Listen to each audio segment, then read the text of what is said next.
7 Plus TV. Ok, on est parti pour une nouvelle super production 7 Plus TV, les loulous. Aujourd'hui, on va parler de 10 cordes. Absolument. Après les 7, Les 8, après les 8, après les 9, c'est quoi la suite? les 10 cordes et plus. Et plus, ouais, on va pas faire... on n'en fera pas d'autres. Hein. Ouais, parce qu'à partir de 10, je pense que c'est vraiment un autre monde. Ouais, Ne c'est serait-ce ça. que par la jouabilité, mais aussi par les problèmes qu'on a et par aussi la disponibilité des instruments. Ça aussi, mais oui, c'est que... En termes de dimension, on rentre, comment dire, dans le monde des porte-avions en fait. Ouais, Voilà. voilà. Ces instruments sont à la guitare ce que les porte-avions sont à la marine. On peut dire ça, oui. C'est lourd, c'est pas facile à manœuvrer et voilà, il y a une certaine inertie. C'est pour ça que généralement, on va dire que les 10 cordes un peu qualitatives ou un peu chères, elles vont généralement être en headless parce que c'est plus léger et que bah, ça fait un peu moins porte-avions. Il y a ça aussi, ouais, puis là, oui. Ouais. Donc là, on va continuer sur nos... Parce que toujours en termes de diapason et d'accordage, voilà, on va toujours plus loin dans les graves, dans les profondeurs. Ouais, une nouvelle tessiture, nouveau problème. Voilà. Donc en principe, une 10 cordes en série, vous avez 4 cordes graves en plus par rapport à votre 6 cordes habituelle. Et donc dans la plus grave est un sol dièse. Ouais, ça c'est la théorie. Ce serait donc sol dièse, do dièse, fa dièse, Si. si mi la et sol si mi. Voilà. Ou en partant du mi grave, si, fa dièse, do dièse Voilà. pour une 9 cordes, sol dièse pour la 10. Problème, le sol dièse c'est un peu grave. Voilà. Tout simplement, le sol dièse c'est un peu grave. Donc on va avoir des problèmes en diapason, en tirant de corde, et bah, tout simplement on va pas l'entendre. Ouais, j'allais dire en réponse de la note. Voilà. Pour avoir fait quelques tests, nous on situe la limite de flottaison, on va dire, autour du si, c'est-à-dire un ton et demi au-dessus de ce sol dièse. Ce si-là, vous pouvez l'avoir bien défini sur des 28,5, avec quelque chose qui va être du 110, ça va commencer à bien se passer. Et des bons micros. Aussi, ah oui, bah oui. Mais pour, ouais, voilà, pour avoir essayé, même avec des gros tirants, franchement, pour avoir essayé juste le la, hein, c'est-à-dire un ton en dessous de ceci et un demi-ton au-dessus du sol dièse, là, on sent déjà qu'on perd énormément en clarté, et en dynamique, quoi. Le la on perd pas mal. Il y a un monde où ça passe avec un tirant autour des 120, un peu plus même. Après les 120, à partir de là, il va falloir vraiment des mécaniques de basse en fait, parce que Oui, y pour a ça avoir aussi. testé Ouais. les mécaniques de guitare, vous pouvez percer autant que vous voulez, vous allez percer la mécanique avant d'avoir un trou assez gros. Et oui, là, on en arrive là. Et va falloir du 30 pouces. Hein. Aussi, voilà, toi, tes plongées les plus extrêmes, Voilà. ça a été du 30 pouces avec du 126, je crois. Ouais. Et C'est avec ça. ça, tu le tapais le sol dièse ou pas? Je tapais le la, Ouais. le sol dièse. Bon, et vous voyez le truc, hein, 126, 30 pouces, quoi. Enfin, bonne chance à tous. Bon, voilà. Donc du coup, le sol dièse c'est mort. Du coup, en quoi on s'accorde? Eh ben, va falloir rajouter une corde aiguë. Du coup, Ça pourrait être une option. voilà. Parce que si on veut notre tessiture et rester en carte, va bien falloir la rajouter quelque part. Donc, on va rajouter une corde aiguë. Du coup, nouveau problème, va falloir un diapason assez court. Puisque, comme on l'a dit dans les précédentes vidéos, un diapason long dans les aigus, ça rend les aigus tendus. Mais si on rajoute une corde aiguë en plus, là, le 27 pouces, c'est mort. Ouais, non, mais c'est limite dysfonctionnel en fait. Autant tu rajoutes du diapason si tu veux du grave, autant t'es censé le raccourcir si tu veux des aigus. Voilà. Pour ceux qui n'auraient pas l'anecdote, la première Ibanez Steve Vai 7 cordes Nani Nana, à la base ils voulaient lui mettre une corde aiguë en plus. Et ils se sont rendus compte à la pratique que c'était pas bon. Donc ça aurait été mi la ré sol si mi la. Je pense qu'il aurait mis un la. Et comme ça n'a pas été faisable, bah, c'est devenu une corde grave en plus. Donc quelle solution avons-nous mise en œuvre par rapport à ce problème? Du coup, la solution que moi j'ai faite, puisque j'ai une 10 cordes, c'est de déplacer l'accordage vers les graves. Voilà. Du coup, je prends l'accordage 9 cordes et au lieu d'avoir un do dièse, je pars d'un si grave. Du coup, je me décale d'un ton et je mets que des quartes derrière. Je mets pas de quinte parce que évidemment la quinte ça rallonge l'espace de tessiture d'une corde à l'autre. On met que des quartes et on arrive jusqu'au sol dièse. Sol dièse aigu, on aurait peut-être dû vous le dire avant, c'est qu'on a fait des tests quand même sur jusqu'où on peut monter de l'aigu en plus. Et en gros, sur un diapason standard, vous pouvez monter jusqu'au sol dièse. Et il y a des vidéos sur YouTube où il y a des mecs qui vont dire ouais, le la ça passe. Non, le la ça passe vaguement, c'est pas stable. Si vous voulez un truc stable, ça marche jusqu'au sol dièse et il vous faut du 8. Voilà, et d'une bonne corde. Ouais, oui, voilà. Et donc là, ça tombe nickel. Parce que du coup, la solution, la suggestion des chefs 7 Plus pour l'accordage de votre 10 cordes que vous n'allez pas tarder à vous offrir, bien sûr. C'est donc, en partant des graves, si, mi, la, ré, sol, do, fa, parce que nous sommes des connards en carte. Et de là, on a la dièse, ré dièse, sol dièse. Et là, on a donc une planche à cartes, voilà, si on peut dire, pour laquelle tu peux même éventuellement, sur les cordes graves, tu peux te permettre d'en descendre une d'un ton et tu te retrouves avec un open sur 2 ou 3 cordes, enfin sur 3 cordes du coup. Donc c'est ce qu'on a trouvé de plus sensé. Et ça vous donne un instrument à maxi tessiture, on va dire. Et du coup, la nécessité de l'instrument, le cahier des charges pour l'instrument, pour faire un tel accordage, c'est d'avoir un diapason grave suffisamment long pour encaisser le si, donc du 28,5 généralement, et un diapason aigu suffisamment court pour que le sol dièse il explose pas. À minima standard, donc à minima 25,5. Voilà. Dans l'idéal, un peu plus court.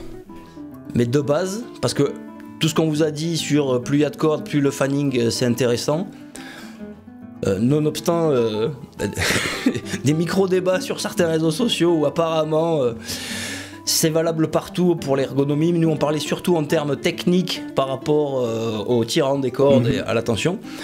Voilà, donc plus il y a de cordes, plus c'est intéressant d'avoir du fanning. Pour tout ce qui est porte-avions, c'est obligatoire. En fait. Voilà. Et donc on aurait des mensurations classiques, on va dire de 25,5, 28,5. Voilà. 3 pouces de fanning sur 10 cordes, c'est pas le Pérou non plus.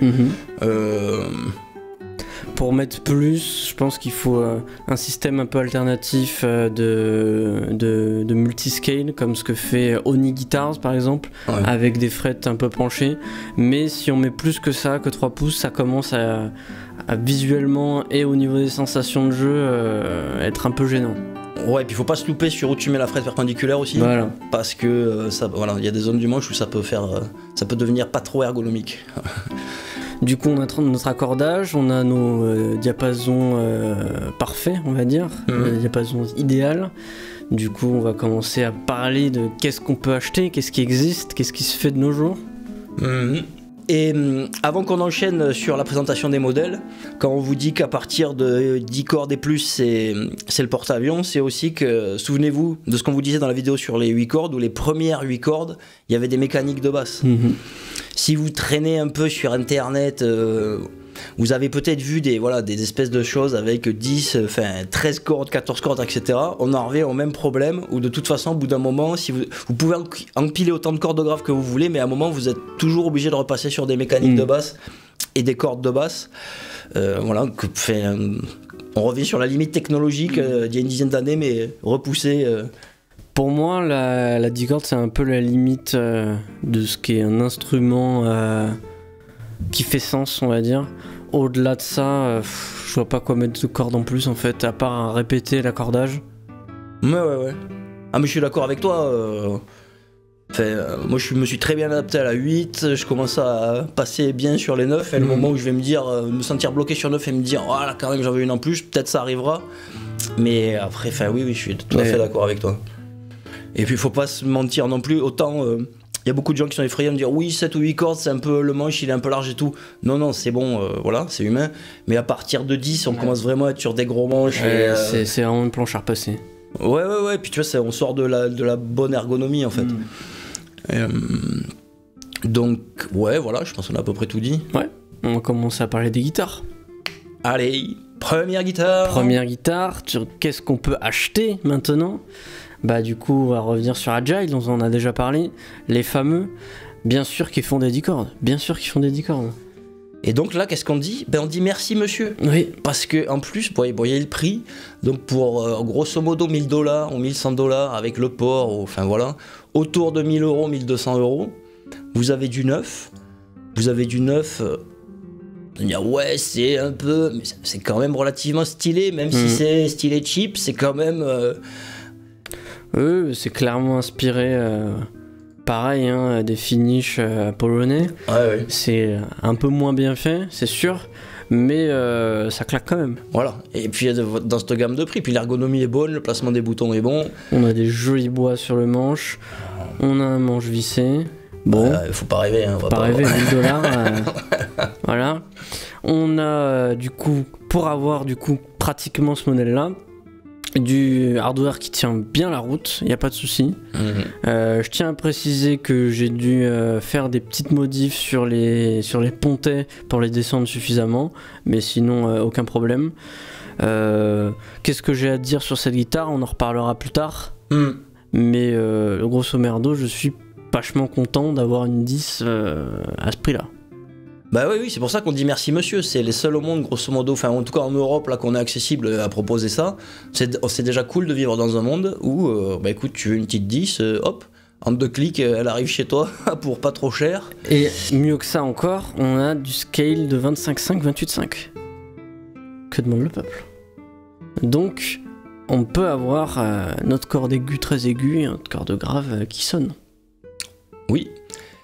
Mais enfin, il sait ce qu'il fait, monsieur Agile. Hein. Il y a un forum où peut-être vous le retrouverez, où il y a un gars qui fait ce débat de la corde aiguë en plus, et en fait, le gars d'Agile intervient dans le forum, en fait, dans la discussion pour dire ouais, mais j'ai déjà testé, en fait, c'est surtout même 24,5, c'est un peu léger, du coup, ça rend la chose compliquée pour des specs d'usine, etc. Donc ouais, il y a quand même pas mal de réflexions. Derrière ça, bon, c'est cette épaisseur classique là en 4 mm, enfin en 40 mm qui gagnerait à être. Enfin voilà, mais. J'ajouterais un petit détail, c'est que on peut avoir un case pas cher. 120 $, c'est pas cher pour un case maintenant, et qui fit parfaitement la guitare. C'est-à-dire que c'est le seul case que j'ai vu qui fasse la taille d'une headless. Il est plus court. Tout autre revendeur mettra un case standard qui du coup aura une longueur standard, voire plus long parfois, une longueur de base des fois. Ah oui, donc le case il est, oui, bah oui, je l'ai vu, il est bien. Il est plus léger du coup, il est plus facile à trimballer. C'est un petit plus. Mais j'ai vu personne d'autre avoir ce case, revendre ce case. Et que dire de plus bah voilà, je vais te dire, à part les récriminations habituelles qu'on fait à tous les fabricants, ah oui, enfin. Et il n'y a pas que ça, hein. Allez voir sur sa page où nous on vous a montré celui-là, mais en fait il fait des formes strat, il fait, il fait plein de finishes et voilà. Voilà. Hein. Ouais. On en reparlera plus. Ah oui, c'est ce que je veux dire. Après. Comme souvent, vous allez être déçus par les cordes d'usine. Évidemment. Si vous pouvez commander des bonnes cordes à l'avance, en ayant un peu réfléchi au tirant à l'accordage que vous allez mettre, ça vous facilitera la vie. Parce qu'elle va arriver et vous allez me dire mais qu'est-ce que c'est? Bah ça va être... Surtout qu'elle arrive en sol dièse. Ah oui, c'est vrai. Voilà. Parce que de base sol dièse et 28,5 déjà c'est compliqué en fait. Et avec, enfin... Ok. Ben voilà pour Agile, les loulous. Ouais. Guitare suivante. Guitare suivante. Ah. Là on passe sur une autre gamme. Là on passe sur l'original. Voilà. La Skerveten. Ouais. Annonce expirée. Ne regardez pas le prix, vous allez avoir du mal à dormir. Ouais. C'est cher et ça paraît cher, mais c'est pas ça qu'on veut dire. Pour nous, ça c'est vraiment pas cher. Parce que vous voulez vous en commander une maintenant, je pense que vous rajoutez 2000 balles sans problème. Sans problème. Sans problème. Sans problème aucun. En plus, elle était en Allemagne.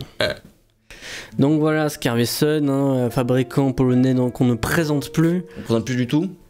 Et voilà. On la clique un peu. Deux cons, Oh là là là deux là. cons en train de mater du porn. Ah, Toujours les petits détails, hein, le petit biseau partout, la prise jack un peu décalée, le talon parfait. la plaque, ce manche traversant quoi. Ah, c'est pas la plaque en plastique là. Ouais. Voilà. Là, vous claquez de la thune, mais vous savez pourquoi vous la claquez. Mais tu sais que même si tu voulais ça maintenant, à mon avis, c'est pas 2000 € en plus. Hein. Parce que vu la touche, le truc de touche et tout, il y a un monde où c'est x2. Hein. Parce qu'il fait toujours le modèle Scarvetten, mais sur le site, elle n'est même pas en 10 cordes. Ouais, Donc ouais. c'est vous faire une commande custom si vous la voulez en 10 cordes. Ponté individuel, ABM. Voilà. Je sais pas ce qu'il monte comme micro, il me semble qu'à l'époque, il a eu des modèles custom, je sais plus si c'est par Monsieur Lundgren ou par Barnacle Pickups, mais des modèles qui ne sont pas à la vente pour d'autres gens, quoi. En gros. Bon, voilà, hein. Pas grand chose à dire de plus. Non, Est-ce qu'on a les souvenez-vous. specs? Souvenez-vous, voilà, quand vous voyez passer. Oh, 31. 27,5, 31. Alors là, ça va être compliqué pour la corde aiguë en plus. Par contre, la corde grave en plus, il y a moyen de moyenner. Ouais. 31 pouces, on est sur du diapason de basse. Ouais, puis là c'est fait pour en fait, parce que 27,5 par contre c'est la limite où tu veux des aigus normaux, on va dire. Voilà. Ouais, donc là en gros, voilà, c'est assumé. On a 3 pouces et demi de fanning, on est dans les mêmes eaux que la Agile. Mais on va jusqu'au 31, et donc là on peut porter quelque chose autour du sol dièse. Voilà, on peut porter un charter, quoi. Guitare suivante. Ouais. On revient sur les modèles d'usine. On va parler un peu de Tennis. Connaissez-vous le fabricant Tennis? Tennis, qui est un fabricant chinois. Donc du coup, guitare d'usine, mais on a des nombres de cordes un peu délirants. Ils peuvent répondre à toutes vos extravagances. Voilà. C'est pour ça qu'on a mis la page. Il n'y a pas de 10 cordes par ailleurs, mais vous voyez. Voilà, il y a du 20 cordes, il n'y a pas de souci. Bon, à un prix dérisoire. 1000 € la corde, hein. Voilà. Ça resterait. Non, mais bon, je sais pas si on peut recommander la marque parce qu'on l'a pas essayé de nous-mêmes, C'est sûr. mais ça existe. Ça existe et comme encore une fois, il n'y a pas beaucoup de gens qui en 2 clics vous livrent une 15 cordes. Voilà. C'était intéressant de L'utilité est à démontrer d'une 15 cordes, les mentionner. Oui, aussi, mais ça existe. tout est possible. Pour faire de la déco, parce que ça peut être un objet de déco aussi dans un Oui, salon. bien sûr. Et voilà. Ça peut effrayer les boomers qui rentrent là chez vous. Oh là là, la malveillance. Bon, voilà. Ils font c'est des bon. 6 cordes aussi. Hein. Si tu veux une forme Les Paul camo lézard à bord violet, c'est Ça a possible. un problème avec les Les Paul, on dirait. Je suis pas là pour faire une psychanalyse. Voilà, merci. Bon, guitare suivante. Absolument. Guitare suivante, une rareté qu'on vous cite, on les a déjà peut-être montré pour les neufs. C'est la nostalgie du bon vieux temps, pareil, hein, annonce qui n'existe plus, où tu pouvais avoir du neuf pour 1900. Oh. Ouais, et c'est propre, quoi. Ben oui, tu vois, parce que ça, justement, tu vois, c'est 2000 balles, il n'y a pas de manche traversant, mais tout est giga propre.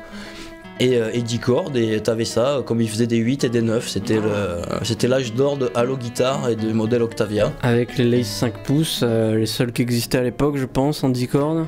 Hein, les boutons bien. Ah voilà, c'était 32-30. bon, ouais, ça se commence. C'était les premières aussi, quoi. Hein. On est autour de 2018, voire 2016. Donc, Je sais pas en quoi tu t'accordes avec le 32-30, mais les cordes aiguës, ça va être compliqué. Bah, si ça passe, on l'a déjà fait. Oui, mais tu peux pas en rajouter. Non, là, c'est vos aigus habituels, là. Vous descendrez pas, ouais, vous monterez pas plus loin. Et c'est les aigus habituels avec une date d'Ario de qualité. Cette vidéo n'est pas sponsorisée et accordée. On la laisse chauffer. Donc voilà, c'était pour dire que ça a existé. Fut un temps. Fut un temps, ne soyez pas trop désespérés. Un jour, peut-être qu'on aura des fabricants qui reviendront avec des choses comme ça. Ouais, mais je pense que c'était une vague scélérate du futur, tu vois, cette époque. Donc on a eu clac comme ça, une giclée avec ces hop. Mais là, après, maintenant, ça va faire. On espère d'ailleurs que cette chaîne contribuera à faire que des choses comme Bien sûr. ça ça redevienne autre chose que des ovnis en fait. Enfin, ou des ognis, objets guitaristiques. Au moins des 9 cordes, un peu plus facile d'accès, abordable, et avec un peu plus de choix quoi. Ouais, mais tu sais aussi que passer un certain cap, vu que même, ok, peut-être pour les fabricants d'usines ça va être dur, mais qu'au moins pour les luthiers, leur modèle de base, tu vois, qu'ils proposent ça indifféremment, 6, 7, 8, 9, 10. Oui, j'ai bien dit ça. Voilà, que ce soit juste un truc du catalogue en fait.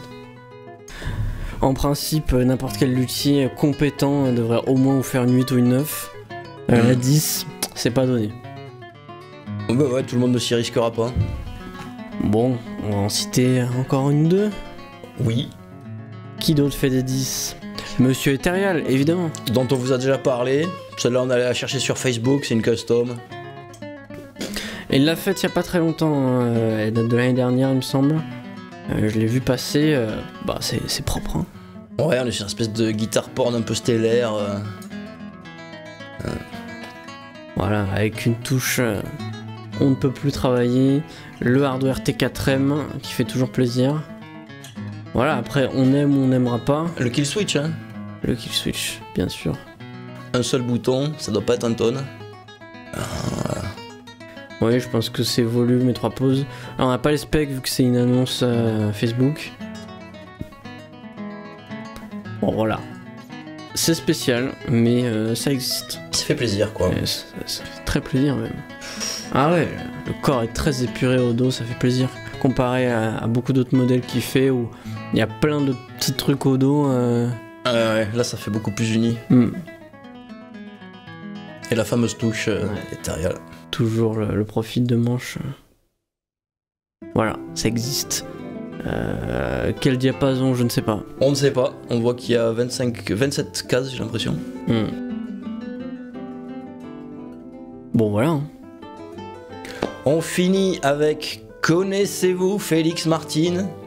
Si vous avez poncé il y a quelques années le site ScareVZ, ben, il était endorsé. Voilà. Puis entre temps, il a fait son petit bout de chemin et il a monté sa marque de guitare au bled.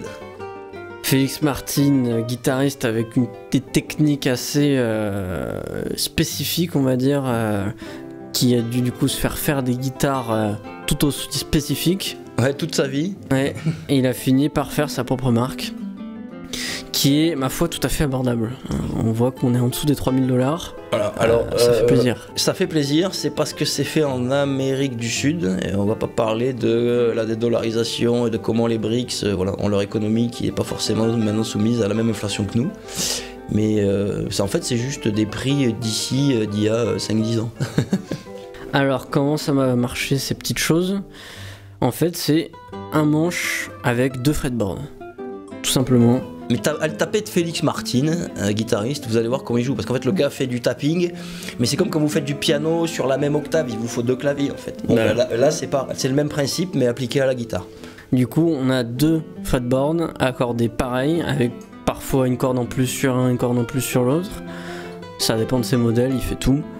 8 plus 8, 7 plus 9, 8 plus 9, 9 plus 9, tout ce que vous voulez. Et donc il va avoir une main sur chaque fretboard en tapping, tout simplement. Technique intéressante, le manche du bas va pouvoir être joué du coup normalement. Normal, conventionnel. Avec, il me semble qu'il y a 2 jacks différents pour les 2 manches. Du coup 2 paires de micros. Et voilà, vous pouvez avoir donc les finishes sympas qu'il fait. Hein, on va pas tous les montrer, mais on a des trucs quand même très jolis. Pour l'instant, j'ai vu sur son site que des manches vissées. Mais bon, je pense que si vous demandez un custom, il y a moyen que vous l'ayez. Et il fait tout micro, évidemment, du Lundgren, il n'y a pas de souci. Vous pouvez avoir une planche à cordes avec 4 micros Lundgren, 9 cordes, il n'y a pas de souci, ça existe. Vous pouvez aussi vous faire une petite 7 cordes en Gold Sparkle à 1000 et quelques. Hein. Bien sûr, puisqu'il n'y a pas si longtemps, il me semble que l'année dernière, il a commencé à faire ce modèle au NAMM dernier, je crois qu'il les a sortis. Ah oui, à faire ce modèle avec un manche normal, on va dire, en 6, 7, 8 cordes. C'est pareil, hein, c'est mignon. Ouais, c'est très mignon, la forme est propre.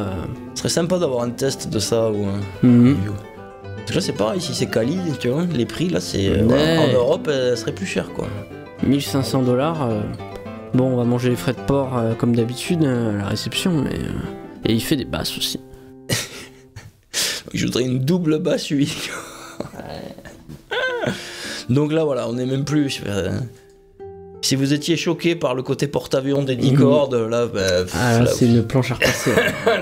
Là on met 2 tréteaux, on pique-nique dessus, y a pas de problème.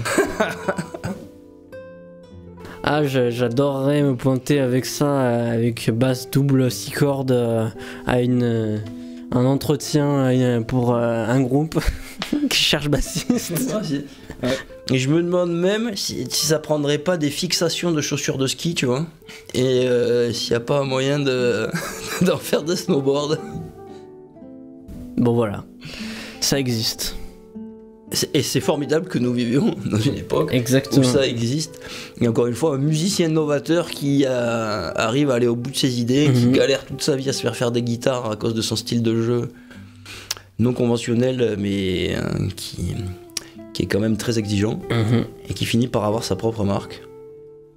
Donc voilà, je pense qu'on a à peu près fait le tour de ce qui existe, de ce qui est achetable, trouvable. Bien sûr, il y a toujours d'autres luthiers qui vous feront des 10 cordes qu'on n'a pas cités, on va pas les citer tous, mais de manière générale en usine c'est à peu près tout, hein. Après en dehors de ça c'est les obscurs DH Gates chinois de qualité douteuse. C'est ça, si elle vaut 350 €, il y a peut-être un doute, il y a peut-être un doute à avoir.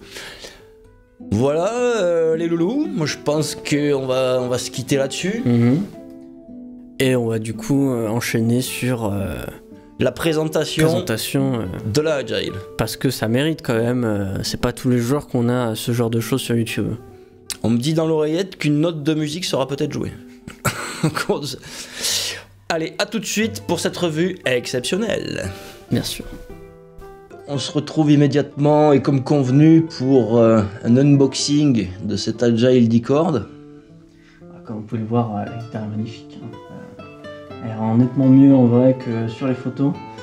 Et voilà, on a des très très beaux bois, un manche énormissime quand même. On l'a déjà dit, c'est la catégorie porte-avions dans ces petits randos, dans ces calibres-là. On a un joint de manche correct, on a vu mieux, mais pour 1000 balles, on va pas trop se plaindre. Ouais, le 5 vis classique. Voilà, les bois bruts, tu me sais, je râle toujours un peu sur l'épaisseur du corps, là, qui aurait pu être un peu plus fin, ça aurait été encore plus ergonomique. Oui, bien sûr, elle est un peu épaisse, on a les bons vieux 4 cm. Mais voilà, on a des petits détails qui font plaisir, on a le petit chanfrein sur le côté, la Kiesel, des petits détails qu'on aime. Ouais, là vous voyez, le fanning, la différence entre la théorie et la pratique, hein. Là, quand vous jouez cette guitare, c'est juste assez naturel, à aucun moment le fanning il est choquant. Oui, 3 pouces sur 10 cordes, c'est pas énorme, hein. C'est un peu l'équivalent pour moi de 2 pouces sur 8. Donc voilà, on en a déjà parlé, hein. De toute façon il a l'air piqué l'ergonomie sur un peu chez Scarletten, ouais, oui, chez les Strandberg un peu, et puis il a fait sa sauce, et donc ça... pour du 1000 €, c'est quand même incroyable en fait. Ouais, parce qu'il aurait pu ne pas se faire chier et mettre un manche, une pièce d'un bois basique. Il aurait pu la faire toute noire, entièrement peinte. Non, il a quand même mis des bois un peu nobles, il a quand même mis des trucs assez jolis. Il a travaillé, il a fait des plis avec de l'érable flammé. Il me semble que c'est du noyer avec. Du coup, bah, ça c'était les points positifs de la guitare, hein. De manière générale, on en est très content. Mais on va pas se mentir, il a quand même fallu faire 2 passages chez le luthier. Donc on va dire 200 balles de frais annexes à peu près. Ouais, quelque chose comme ça. Le premier passage c'était surtout des gros travaux, on va dire, plus que du réglage. C'est que les pontets que vous voyez ici, les petits inserts sur les cordes, sur lesquels reposent les cordes, ils étaient trop longs en fait. Donc du coup on a dû les limer par le bas pour pouvoir les descendre suffisamment. Même en les descendant à fond, les cordes n'étaient pas assez basses. Elle était jouable, hein, mais elle ne pouvait pas être réglée au poil. Oui. Ensuite, il y a un petit problème, un petit souci minime de ponçage au niveau de l'aile. Ah ouais, je l'ai vu ça. Ouais, mais bon, ça c'est plus un mini problème de sanding. Voilà. C'est-à-dire en un moment, au lieu que ce soit lisse, on a un petit effet, comment dire, les Dadario Max Grip là. Ça se voit pas, mais on le sent très légèrement quand on passe la main dessus. Bon, voilà, c'est un petit truc de quality check. Ouais. Une guitare à 1000 euros, j'aimerais bien quand même éviter ce genre de petits soucis. Ouais, après, pour le enfin, c'est vraiment anodin. Et pour les pontées, enfin, le hardware, en fait, faut bien comprendre que si tu veux du T4M 10 cordes, enfin, rien que la pièce en elle-même, elle est plus chère que la guitare, en fait. Voilà. Donc, voilà, il y a tout. Peut-être que vous, dites-nous dans les commentaires vos expériences Agile. Est-ce que c'était plutôt le bon lot ou pas, ou est-ce que c'est dans la moyenne? Il y a eu aussi, tu m'as dit, un petit problème sur le sillet de tête.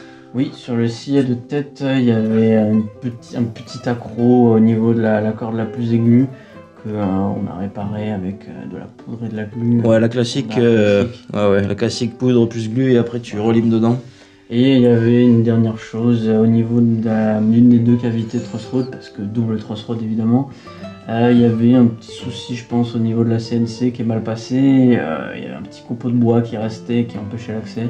Il suffisait juste de le faire sauter, hein. Il était juste un peu encore accroché. Voilà.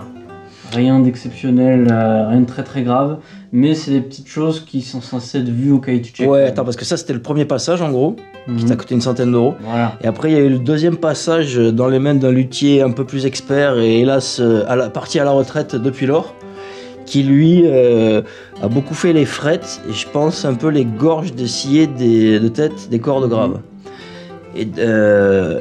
Donc il y a eu ces deux trucs. Et pas là, par contre, faut bien admettre qu'elle est nickel. Hein. Top. Là, ça joue vraiment bien. C'est pas haut, ça frise pas. Ouais. Donc voilà, vous savez à quoi vous attendre pour une Agile. Après, je ne sais pas si maintenant ça a changé. Peut-être que ça est encore mieux. Peut-être que comme c'est pas exactement les mêmes modèles, il y a des formes. Vous l'avez vu peut-être par rapport au modèle qu'on vous a montré, c'est pas tout à fait la même. C'est parce que depuis, il a encore un peu affiné sa recette, donc les dernières n'ont pas tout à fait la même forme. Peut-être que les prochaines non plus d'ailleurs. Voilà, si vous en savez quelque chose, dites-le nous dans les commentaires. Bah, c'est tout pour nous. Ouais, c'était voilà, le petit check promis. On va se laisser là-dessus. A plus les loulous. À plus. 7 Plus TV.